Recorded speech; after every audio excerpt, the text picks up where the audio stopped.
Okay, now I'm going to go through a bit of the Showa unit, but I do want to cover a couple things. As everybody knows, the college is not meeting for a while because of the virus issues.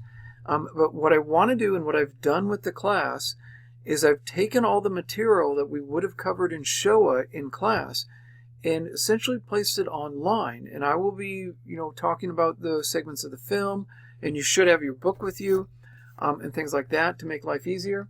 The basic issue is that, yes, classes aren't going to be meeting for a while, but we do still need to cover all this material. I could just disappear and go away, and then when we get back, we could start it up then, and you'd go, yay, bye-bye, Mr. Pendleton.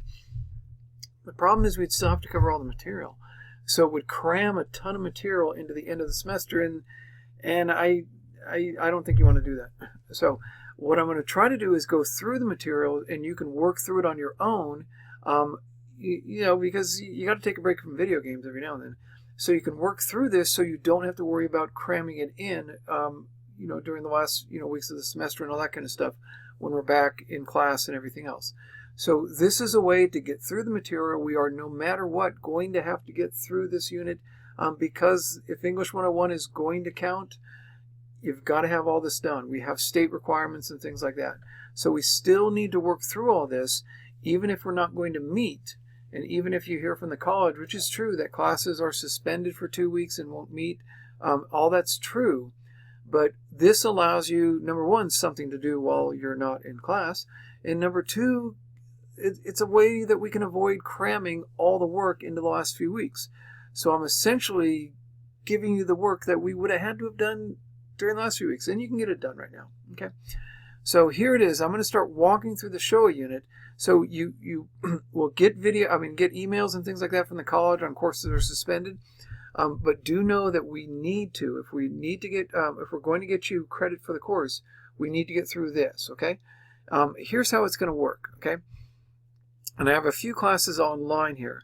Clearly, this is where the video announcement is, this is a remake of the video announcement in light of some of the emails that have been sent out by the administration. And please understand, not only are things are changing on you dramatically, and that's not great, but things are changing on the instructors, us, dramatically. I'm working on training all the other instructors in how to do online teaching, and it's taking up all of my Monday, Tuesday, Wednesday, and Thursdays day. So we're catching up on it. But also, please understand, the administration is dealing with directives from the state and also from health officials and other things. And so we can't always give you everything in a nice, logical way. So please be patient with us while we work through this. So this is the second version of the announcement. The first version is now dated. If you did hear that, it's okay. Everything's good. But now what we're going to have to do is push all the due dates and things like that back, because we cannot require folks. I can't place you under a requirement to get certain amounts of work done within the week or two that we're officially suspended. But what I can tell you is, if you don't do it, that's fine. If you choose not to do it, but we're still going to have to get it done this semester. So this is a way to alleviate the crush that would happen when we come back. To make it a little bit easier. So that's the goal, is to make it a little bit easier so we get these goals accomplished that we no matter what have to get done, because this is English 101. We have to get through it. So I'll have the lessons posted here on history, and you just need to go through them, and you should have your book with you and have watched the segments of the movie. And I'll walk through parts of the movie, parts of the transcript, and I'll go through that, and we'll go through issues of what's going on with the, primary source and, things like that. Okay. And how do you determine if somebody's telling the truth or not? And if it's reliable. And you guys already know how I hate the word truth. It's about reliability. Is the testimony of Simon Srebnick reliable? Or is Michael Plotchubnik, is he more? And we're going to go through, Sukomo, Franz Sukomo and others, and go through how can we determine whether or not they're reliable. These are all the skills that a historian has, and that you're going to want to get down as you go on and you go into different fields, primarily history, but also in things like political science and other areas where they use words and writing from people, and you have to figure out, is that really the way can I depend on this? That's the skill we need to get down with this, and how to present it in a college level essay. Okay, so what I've done is chop up Showa into 3 parts. Showa is at YouTube in 2 parts, in part 1 and part 2. Each one of them is 4 hours long, and no, you don't need to watch all 4 hours. Okay, so for this first section, I've posted part 1. You just need to watch the first 35 minutes. So I've taken it a little bit longer than I said in class. I think I said the first 20. Take it up to 35. You'll get all the testimony back and forth about Chelmno and about the things they'll say.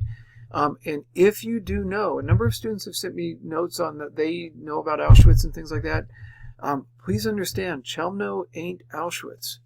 It is the early extermination undertaking by the Germans. And you're going to see it's like, man, I didn't hear about these vans. It's not what you might think. It was early on when things were getting starting up, and you're going to hear how things were done. And it's a little bit off-putting and a little unusual. So if you know a good deal about the Holocaust, that's fine. But you don't need to have had much of a background in the Holocaust. You could not really know much about it, and you can get through this just fine. You'll understand what they're talking about and how it was undertaken. And that's what you need to learn, is what they say about it and how they went about it, and get a sense of how it was at Chelmno. Okay? And then we go to the part 2. And once again, this is 4 hours and like 20 minutes long. You don't need to watch all of it. Some people do. But, I did, for example. But if you don't want it, I'm not requiring. That's for dang sure. Now, I'm going to ask you to watch the first 42 minutes of it. And you're going to get Franz Sukomo and Abraham Bomba. Franz Sukomo was one of the Germans who ran Treblinka. Abraham Bomba was one of the Jewish prisoners who was there, and he was made to cut hair of the people who were about to be gassed. By the time Treblinka came around, they had the gassing down. They were gassing people, and they had moved into much more of what most people are familiar with from from Auschwitz. You're going to see it as they were designing it at Treblinka. This is where Auschwitz really got its blueprint, where it got, where it became so efficient. And so you're going to hear Franz Sukomo and Abraham Bomba talk about the way they guided so many people through this system of murder, of mass murder, and what they did. And then the last part is the end of part 2.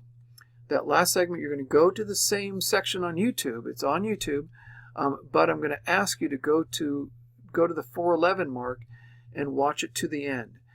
There you will see Simon Rotem and others talk about what went down when they were in the Warsaw Ghetto. And you're going to hear one of the Germans who was there and kind of in charge of acting as a bit of a police officer, what he said and what he saw, and how he says, I didn't have any authority and things like that. And you're going to see Claude Lanzmann go through the process of determining and asking questions and things like that, trying to find out what really went down. Okay, so Lanzmann starts asking the types of questions that historians have to ask in order to determine what's reliable, and we'll do that, especially with Franz Sukomo, and what's reliable. So go through that. Here are the assignments. Now, I want to really praise the people who have gotten in there and done the first discussion. And let's see that. And it's really good. The folks who have jumped in there. Anna jumped in there and did it. And please understand, I'm making this video for 2 different classes. So maybe Anna's in your class or maybe not. But Anna's done a good job with the summary.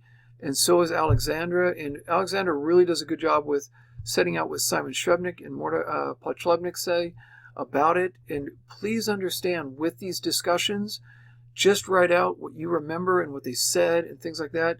Show me you've seen it, and write down what happened, okay? Write down what happened in their testimony, and you're going to get a real sense of what went on and how it was undertaken and things like that. Not just watch the film, watch it, and then write about it here. And this is good.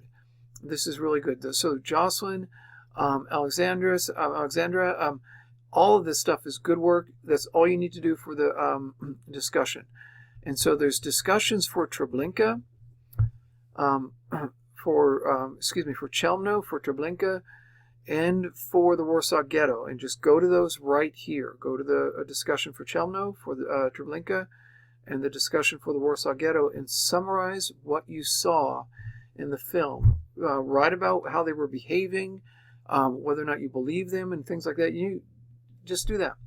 I don't worry about the commas and placement, the capital. Just summarize it. This is the closest we can come to class discussion. And as you'll notice, we don't go around correcting each other's English in class, and I sure ain't going to do it in the discussions. Just show me you understand the material, which is the films, the sections from the film. You don't have to sit there and read. Ooh, that's kind of nice. You don't have to read something like Antigone. You can just watch the film. This just makes it easier once we start writing the essay. Once we start writing the essay, you're going to want to have access to the book, okay? We will eventually get to show in the early draft and write an early draft stage and show in the middle draft. And I'll show you the essay assignment later on. But really, over the next few weeks, really all you're going to be doing is watching the film and then writing up the discussion. It ain't that hard. You can do this. We can get through this. So we'll get through the film sections. Make sure you get them done. And watch my lessons. I will have the lessons 1, 2, 3, and 4. Actually, well, I can't count. 1, 2, 5, and 4. I'm an English teacher. Be patient with me. So I'll have lessons up there. I'll have them posted pretty dang soon.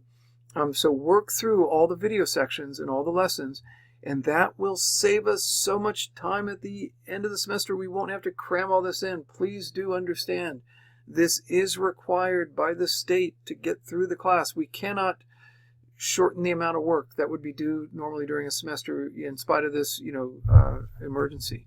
We still have to get through it all, so this will make it easier so we don't have to cram it at the end of the semester, okay? Which isn't going to do anybody any good, okay?